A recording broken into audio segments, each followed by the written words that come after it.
سبحان ربك رب العزة عما يصفون وسلام على المرسلين والحمد لله رب العالمين. اللهم صل على سيدنا محمد وعلى آل سيدنا محمد وبارك وسلم.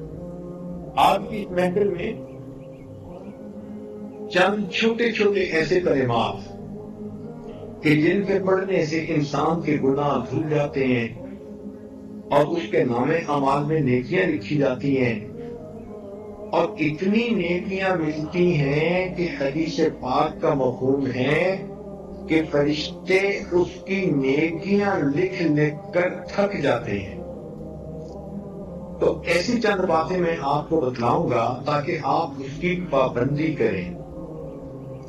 پھر توجہ فرمائیں کہ یہ چھوٹی چھوٹی باتیں ہوں گی لیکن اتنی قیمتی، اللہ تعالیٰ کے ہاں اتنا ان کا مقام ہے کہ ان کلمات کو کہنے والا بندہ اپنے گناہوں کو دھلوا لیتا ہے اور اتنا اجر ملتا ہے کہ حدیث پاک میں فرمایا گیا کہ فرشتے اس بندے کی نیکیاں لکھ لکھ کر تھک جاتے ہیں.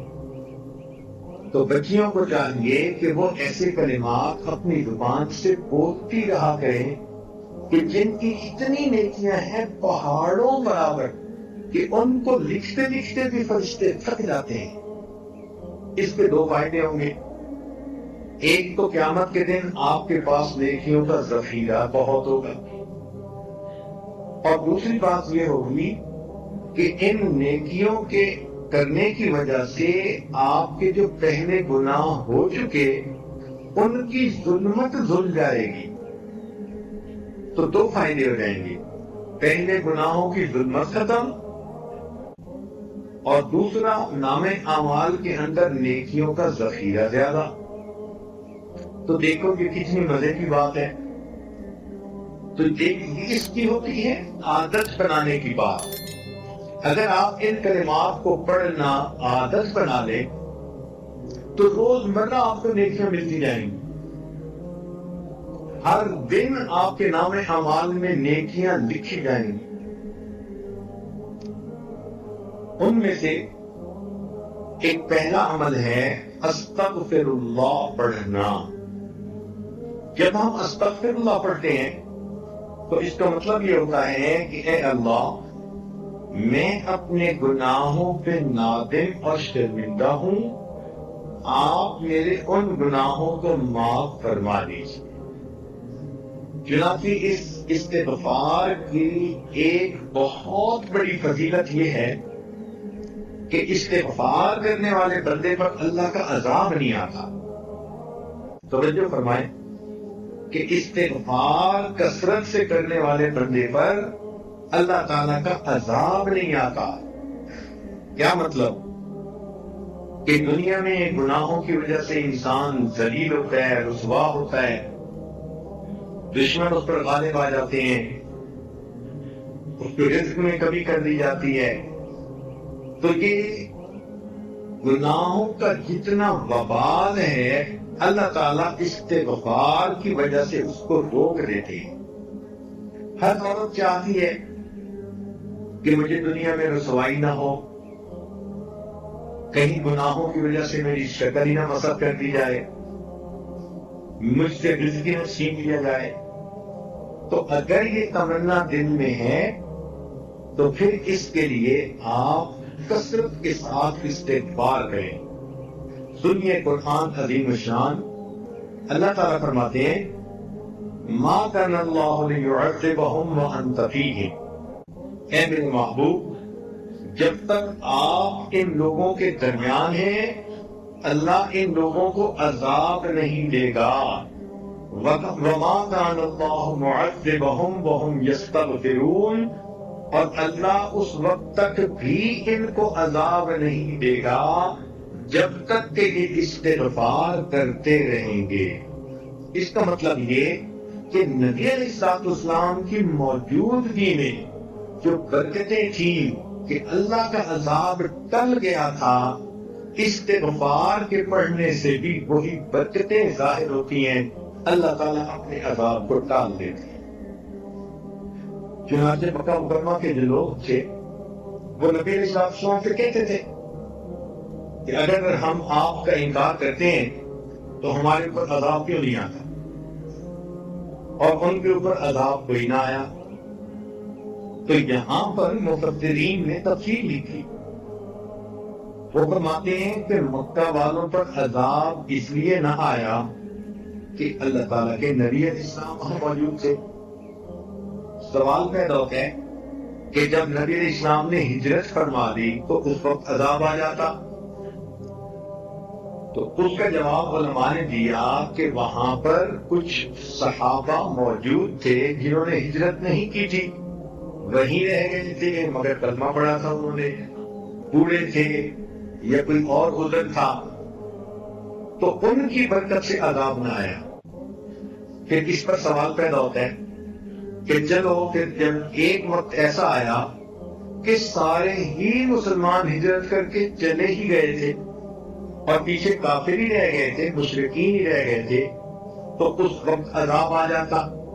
تو مفسرین نے لکھا کہ ان مشرکین کی عادت تھی کہ جب یہ طواف کرتے تھے بیت اللہ کا تو غفرانک کا لفظ کہا کرتے تھے، غفرانک کا، اے اللہ ہماری مغفرت کر دے، یہ استغفار ہے۔ تو مشرکوں کے اس لفظ کے کہنے کی وجہ سے اللہ نے ان کو بھی عذاب سے بچائے رکھا۔ تو اگر مشرک یہ لفظ کہہ دے اللہ اس کو عذاب سے بچا دیتے ہیں، تو اگر مومن کہے گا تو پھر اللہ تعالیٰ کتنے مہربان ہوں۔ لہذا آپ استغفار کی کثرت کریں، دن میں 100 مرتبہ صبح اور شام تو کم سے کم لگ جائے، زیادہ پڑھنا چاہیں گے تو زیادہ بھی پڑھ سکتی ہیں، کام کاج کے دوران بھی استغفر اللہ استغفر اللہ استغفر اللہ اپنی زبان پہ رکھ سکتی ہیں۔ جتنا استغفار زیادہ کریں گی 2 فائدے ہوں گے، ایک تو گناہ دھل جائیں گے، اور دوسرا اس کی وجہ سے اللہ تعالیٰ کا غضب ہٹ جائے گا، اللہ کا عذاب ٹل جائے گا۔ اب آپ تھوڑی دیر کے لیے بیٹھ کے سوچیں نا کہ اگر ہمارے اوپر اللہ تعالیٰ کا عذاب آ جائے تو ہم تو کسی کو شکل دکھانے کے قابل نہ رہیں۔ آج جو جی رہے ہیں تو یہ اللہ رب العزت کی صفت ستاری کے صدقے جی رہے ہیں، اس لیے ہمارے اوپر استغفار کرنا بڑا ضروری ہے۔ ویسے قرآن مجید میں فرمایا گیا کہ جو لوگ کثرت سے استغفار کرتے ہیں تو ان کو 5 فائدے ملتے ہیں۔ ایک فائدہ تو یہ انہ کان غفارا، کہ ان بندوں کے جو استغفار کرتے ہیں ان کی مغفرت کر دی جاتی ہے۔ دوسرا فائدہ کہ جہاں پر استغفار کثرت سے ہوتا ہے اللہ تعالیٰ بارشیں برساتا ہے، ان کو قحط سالی سے بچا لیتا ہے۔ وَيُمْدِدْكُم بِأَمْوَالٍ، جو لوگ استغفار کرتے ہیں اللہ تعالیٰ ان کے مال میں برکت دے کر ان کی مدد کرتے ہیں۔ وَبَنِينَ، اور جو لوگ استغفار کثرت سے کرتے ہیں اللہ تعالیٰ ان کو بیٹے عطا کرتے ہیں۔ اب کون سی عورت ہے شادی شدہ جو کہے کہ مجھے بیٹے کے پیدا ہونے کی طلب نہیں، تمنا نہیں؟ ہر عورت وش کرتی ہے، اور یہ بیٹے والی نعمت کیسے ملتی ہے؟ قرآن پاک کی آیت کا مفہوم کہ استغفار زیادہ کریں گی تو اللہ رب العزت بیٹے کے ساتھ بندے کی مدد فرمائے۔ جنات، اللہ تعالیٰ باغ عطا فرمائیں گے۔ وَيَجْعَلْ لَكُمْ أَنْهَارًا، اور اللہ تعالیٰ زمین سے پانی کے چشمے جاری فرمائیں گے۔ اس لیے ہمیں چاہیے کہ ہم کثرت سے استغفار کریں۔ استغفار ہر بندے کو کرنا چاہیے، چاہے نیک ہے چاہے بد ہے۔ اس لیے کہ اگر کافر ہے تو کفر سے توبہ استغفار کرے، اگر عام مسلمان ہے تو اپنے گناہوں سے توبہ استغفار کرے، اگر گناہوں میں ملوث نہیں ہوتا، نیک بندہ ہے تو اس کے دل میں بھی جو غفلت آ جاتی ہے اس سے استغفار کرے. اور اگر کوئی کہے کہ میرا دل غافل بھی نہیں ہوتا تو ایسے بندے کے دل و دماغ میں بھی شیطان وسوسے تو ڈالتا ہے، ان وساوس شیطانی پہ استغفار کرے. اور اگر کوئی کہے کہ مجھے تو شیطان وسوسے بھی نہیں ڈالتا تو وہ بھی اپنے اخلاص کی کمی کے اوپر استغفار کرے کہ جتنے خلوص سے ہمیں زندگی گزارنی چاہیے تھی ہم نہیں گزار پا رہے. تو استغفار کے کرنے سے انسان اللہ تعالیٰ کے عذاب سے امن میں آ جاتا ہے، بچ جاتا ہے، گناہ دھل جاتے ہیں اور اللہ تعالیٰ اس کی مدد فرماتے ہیں. رزق میں برکت سے، بیٹوں میں برکت عطا فرما کے، اور اس کے اللہ تعالیٰ دنیا کے ان مسائل کو حل فرما دیتے ہیں. آپ استغفار کی کثرت کریں گی تو آپ کو کسی عامل سے کوئی عمل پوچھنے کی ضرورت ہی نہیں رہے گی. کاروبار کی پریشانی استغفار سے ختم، کیونکہ اللہ تعالیٰ نے فرماتے ہیں کہ مال کے ذریعے سے مدد کروں گا. اگر اولاد کی پریشانی ہے تو وہ استغفار سے ختم، کیونکہ اللہ تعالیٰ فرماتے ہیں کہ میں بیٹے دے کر ان کی مدد کروں گا. اگر کسی کا کام نہیں چلتا تو جیسے اللہ فرماتے ہیں کہ میں باغوں سے پھل عطا کروں گا، اللہ تعالیٰ ان کو دکان سے بھی پھل عطا فرمائیں گے، کاروبار اچھا چلے گا. تو ایک استغفار کی کثرت سے ہماری زندگی کے کتنے مسئلے حل ہو جاتے ہیں. دوسرا کام یہ کہ انسان کی زندگی میں کبھی خوشی ہوتی ہے، کبھی غمی ہوتی ہے، کبھی کام مرضی کے مطابق ہوتے ہیں اور کبھی کام مرضی کے خلاف ہوتے ہیں. تو اگر تو کام مرضی کے مطابق ہوں تو ہمیں اللہ کا شکر ادا کرنا چاہیے، اور اللہ تعالیٰ کا شکر ادا کرنے کا آسان طریقہ یہ ہے کہ زبان سے الحمدللہ کہیں. ہمیں چاہیے کہ ہر نعمت پر ہم اللہ کا شکر ادا کریں. اس شکر ادا کرنے کی فضیلت یہ ہے کہ آئی ہوئی نعمت انسان سے واپس نہیں لی جاتی. لَإِن شَكَرْتُمْ لَأَزِيدَنَّكُمْ، اللہ تعالیٰ فرماتے ہیں کہ اگر تم شکر ادا کرو گے ہم اپنی نعمتیں اور زیادہ عطا فرمائیں گے. اب مثال کے طور پر کتنے کام ہماری مرضی کے مطابق ہوتے ہیں، تو جب بھی کوئی کام مرضی کے مطابق ہو تو چپکے اپنے دل میں اللہ کا شکر ادا کر لو، اپنی زبان سے الحمدللہ پڑھ. جب آپ نے کسی کام پہ الحمدللہ پڑھ لیا تو گویا آپ نے اللہ تعالیٰ کا شکر ادا کر دیا. مثال کے طور پر اللہ تعالیٰ نے ہمیں ایمان عطا فرمایا، اس کا خیال آئے تو کہو الحمدللہ.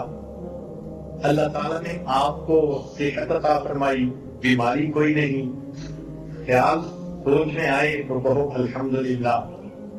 اللہ تعالیٰ نے آپ کو عزت کی زندگی دی تو یہ خیال آئے تو کہو الحمدللہ. اللہ تعالیٰ نے آپ کو عزت کی روزی گھر بیٹھ کر عطا فرمائی، یہ خیال آئے تو کہو الحمدللہ.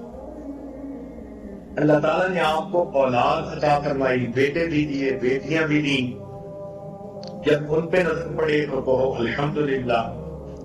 اللہ رب العزت نے آپ کو اپنا گھر دیا، سر چھپانے کا در دیا، جب اس کو دیکھیں تو کہو الحمدللہ. اگر کوئی آپ کی تعریف کرے، کوئی عورت آپ کو کہتی ہے آپ نے بڑا اچھا کیا، میں بہت خوش ہوں، تو اس تعریف پر کہو الحمدللہ. اگر آپ کے بچے بخیریت سکول سے واپس آ گئے، ان کو دیکھتے کہو الحمدللہ. اگر آپ کے بچے شوق ذوق کے ساتھ پڑھتے ہیں تو کہو الحمدللہ.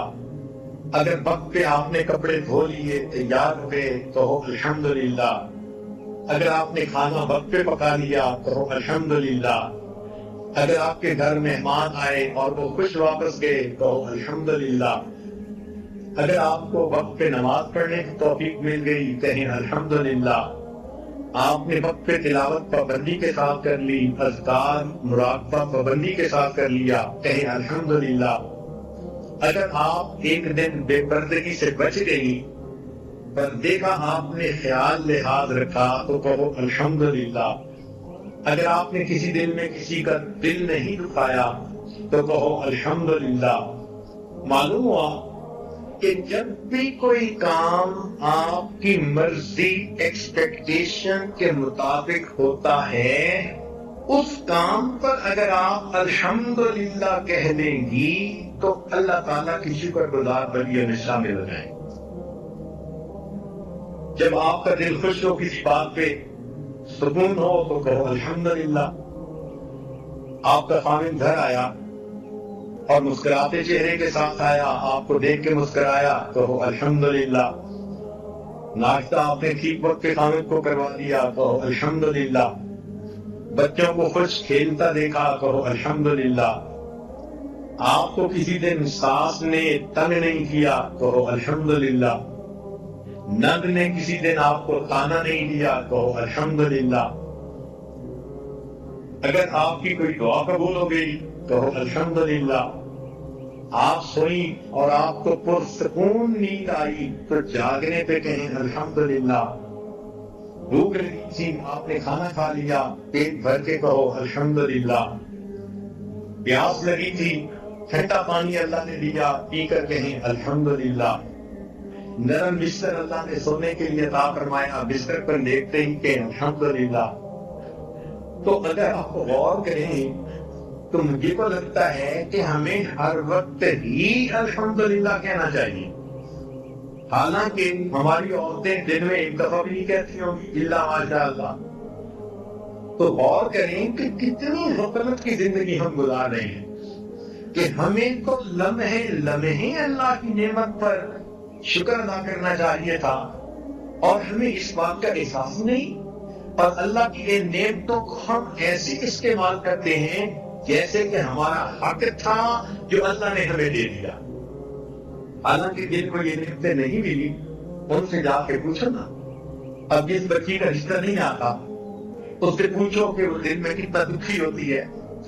آپ کو اللہ نے اگر محبت کرنے والا خامد دیا تو کیوں زبان سے نہیں نکلتا الحمدللہ. الحمدللہ کا لفظ تو آپ ایک دن میں سینکڑوں دفعہ کہنے کی عادت ڈال لیں. بات میں الحمدللہ یہ ہوا، الحمدللہ یہ ہوا، بات کرتے ہوئے یہ کہیں. تو شکر ادا کرنے سے انسان کو ایک تو نعمتوں میں اضافہ نصیب ہو جاتا ہے اور ایک دوسرا فائدہ یہ ہے کہ شکر ادا کرنے سے اللہ کا عذاب ٹل جاتا ہے. جیسے استغفار سے عذاب ٹل جاتا ہے نا، شکر ادا کرنے سے بھی عذاب ٹل جاتا ہے. سنیے قرآن عظیم شان. اللہ تعالیٰ ارشاد فرماتے ہیں ما یفعل اللہ بعذابکم ان شکرتم وآمنتم. اے میرے ایمان والے بندو، اگر تم ایمان لاؤ اور میرا شکر ادا کرو تو تمہیں عذاب دے کر اللہ کے ہاتھ کیا آئے گا. اللہ تعالیٰ تمہیں کیوں عذاب دے گا اگر تم ایمان لا کر اس کا شکر ادا کرو. تو معلوم ہوا کہ استغفار سے بھی عذاب ٹل جاتا ہے اور شکر ادا کرنے سے بھی اللہ کا عذاب ٹل جاتا ہے. تو دیکھو یہ کتنی چھوٹی چھوٹی باتیں ہیں اور کتنا ان کا فائدہ ہے. اللہ اکبر کبیرہ. آپ یوں سمجھیے کہ میں آپ کو آج کچھ ہیرے اور موتی تحفے میں دے رہا ہوں. یہ الحمدللہ کا لفظ اتنا اچھا لفظ ہے کہ جنتی جنت میں صرف اتنا کہیں گے وقال الحمدللہ رب العالمین. جنتی بھی جنت میں ہر وقت اللہ کی تعریف کریں گے، الحمد کہا کریں گے. آپ وہ جنتیوں والا کام دنیا میں کر لیں تو اللہ تعالیٰ کی نعمتوں کا شکر ادا کرنا. اور الحمد کا لفظ کثرت سے استعمال کرنا اپنی گفتگو میں، اور ہر وقت جس نعمت کو بھی دیکھو، ہر وقت بس جو بھی چیز آپ کی مرضی کے مطابق ہو رہی ہے بس پر الحمدللہ کہہ دو. موٹا سا اصول یہ ہے.